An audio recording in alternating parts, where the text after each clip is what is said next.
15 vacuum cleaner systems. That means you make $15,000 a month. Okay, that's a lot of money.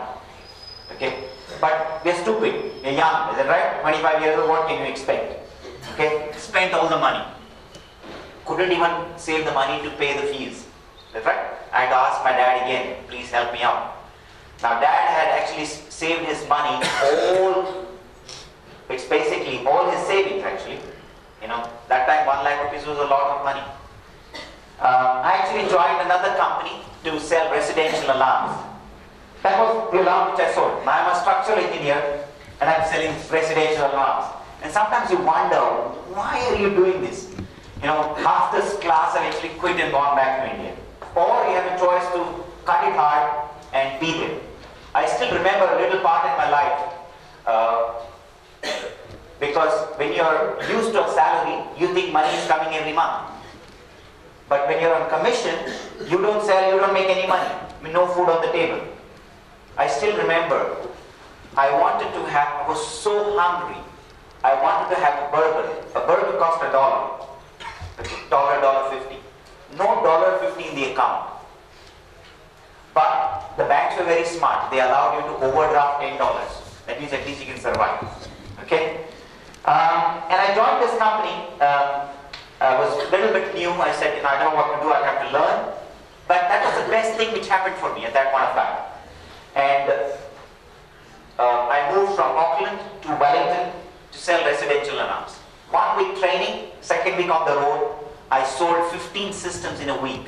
The commission used to be around $200 per alarm. Okay, we were making good money.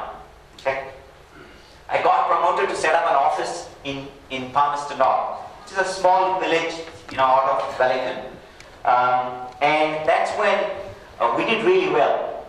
So when we went to set up the office, I actually employed 14 salespeople.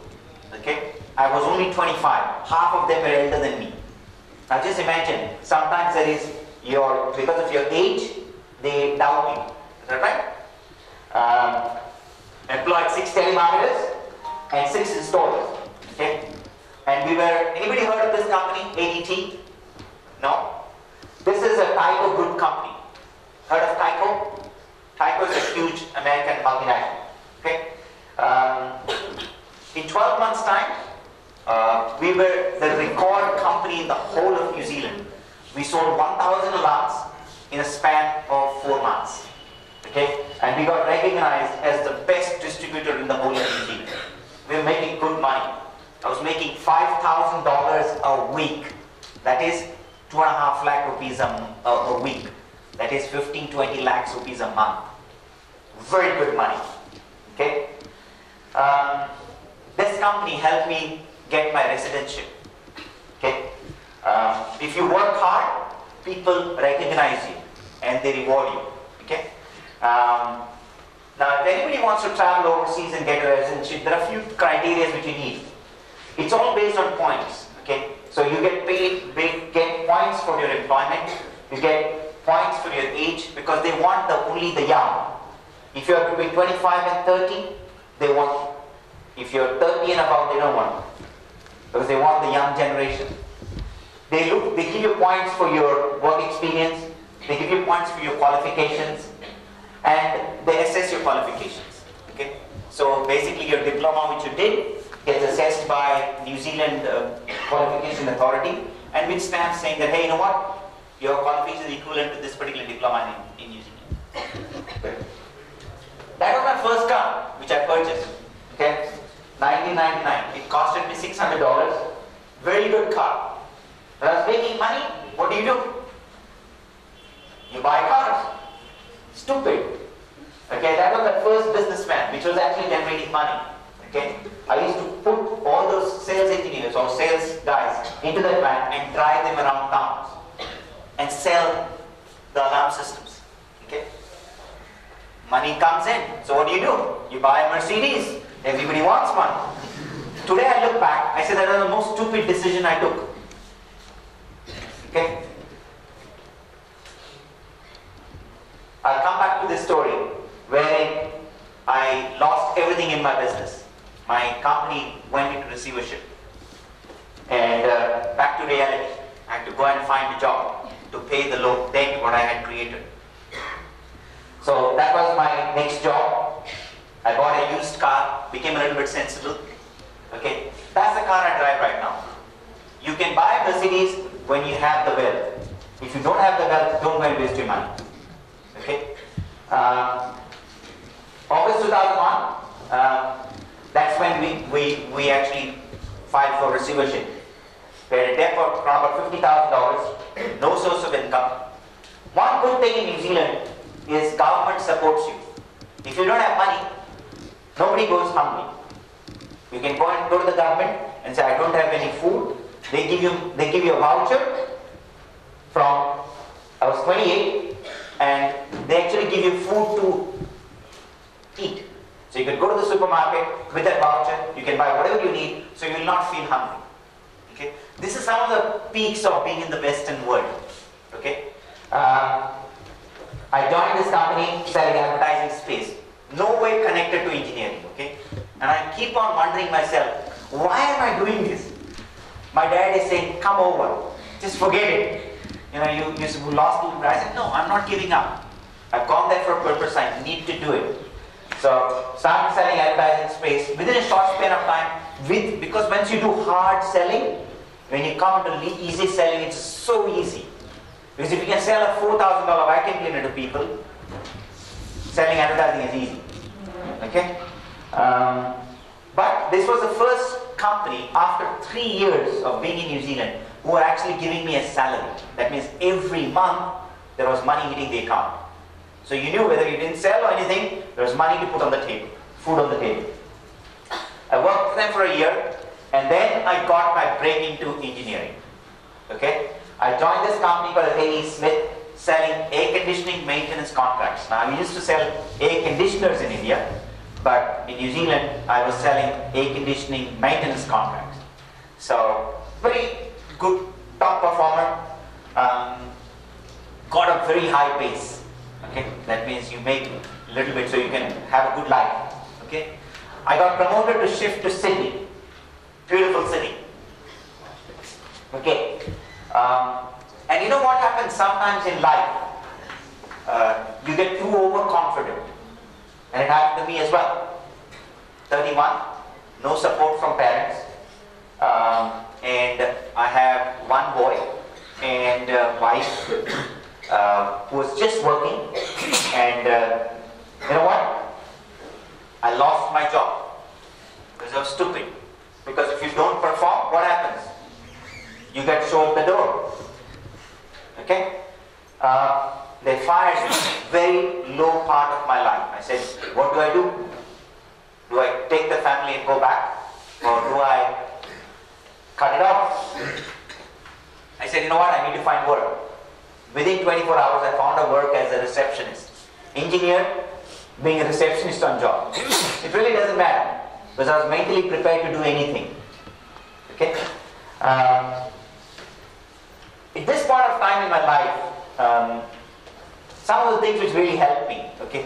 And I would always suggest, I think so you need to, whenever you're in your lowest part of your life, you want to actually put more positive into your mind.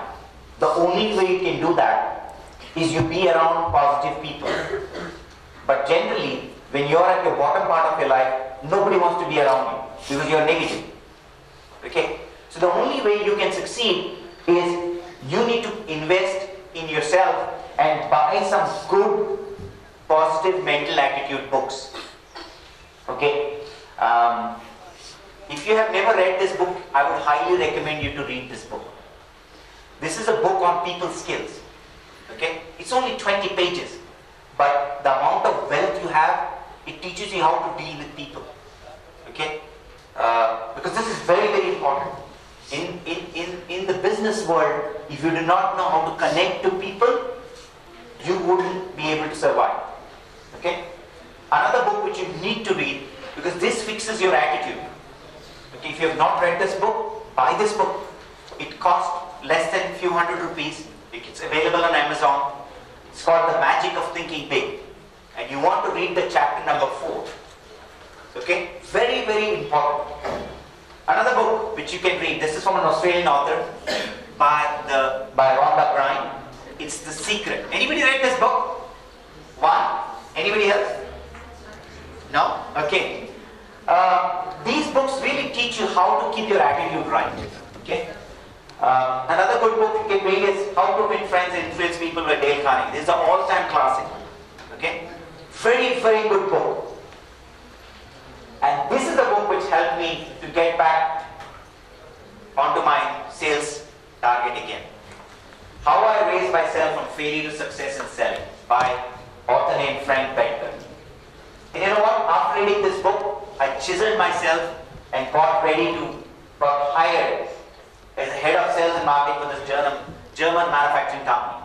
And they were looking for somebody with boiler experience. And they couldn't find anybody. And I was the only guy. Somebody with boiler experience to sell, because in this company I actually sell burners, which is the closest to boilers. Okay? And when I joined, I was the youngest employee in the organization. I was 31, and everybody in the company was 50 plus. Now, if you want to run a sales organization, you want young, hungry people. People who have got the drive. Is that right? So, and in 3 years I proved them wrong. I said, you know what, I'm topper, because I will succeed everywhere. Is that right? I booked a 30 crore order okay, for the company. Very, very happy. The boss was so happy because they had never booked such a big order. So I go back, there's a very famous quote by Winston Churchill. He says, success is walking from failure to failure without losing your enthusiasm. This is so important for anybody. If you're enthusiastic about yourself, you're going to succeed. If you're lethargic, you're not going to succeed. Okay? You know what? I thought the only value I could add to yourself is, because see, teaching engineering, we have all the wonderful teachers. Is that right? But there are some things which many of us may not know what to do when. Okay? And I'm going to share some common mistakes which people do. Okay? And because I was like that as well. Nobody actually taught us how to dress. Nobody actually did. Okay? But the way you dress actually tells you what do you want somebody to remember you. That's why you dress up. If you dress up well, people will remember that. That's the reason on your wedding day, they dress you up best. Okay? But why can't you do it every day? It takes a little bit of half an hour work to dress up early. Is that right? But people like to sleep in. Is that right? Because you want to create a first impression. If you're going for a job interview, I tell you what, if there are two students, one who is dressed up well and the other who is not, who do you think the guy is going to recruit first? The guy, because his first impression, you're born in 10% already. You may not have anything here, but you've already got it. Because you have invested in yourself.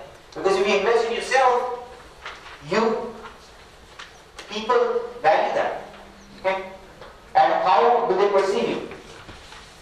Brian Tracy. Anybody knows who is Brian Tracy? No? Anybody knows who is Brian Tracy? No? If you haven't, you should. If you want to excel in sales and marketing, he's the guru in sales and marketing. Okay? He has written phenomenal books. He's written a book on goals. He's written a book on psychology of sales. Okay? But without salespeople, nothing moves. Keep this in mind. If people don't sell, no production. If no production, no design engineers. If people sell, everything else happens. Very important. That's why it's the most rewarding profession. If you can learn how to sell, and you all sell, because if you sell, if you want to get married, you're going to sell to your wife. We're all born salespeople. But we sometimes don't use it. What he says is, dress for success. Image is very, very important. People judge you by the way you look from outside, because they do not know what is there inside. They don't know how much you have here. But you know what? They look at your dressing sense and say, you know what? This guy's something different than others. Okay? Small price to pay for success. And the reason I want to touch this is very common sense, but I've seen a lot of people come in for interviews and they don't pay attention to these little things. And I thought, if I could touch on this, maybe I add value to your life. Is that right? Please shave. If you're a male, please shave. It takes a razor. Always use a refreshener. Many people I've seen come in and I do not know what happens. They don't have good breath. Okay. Another thing is they don't use deodorant. They always have a shabby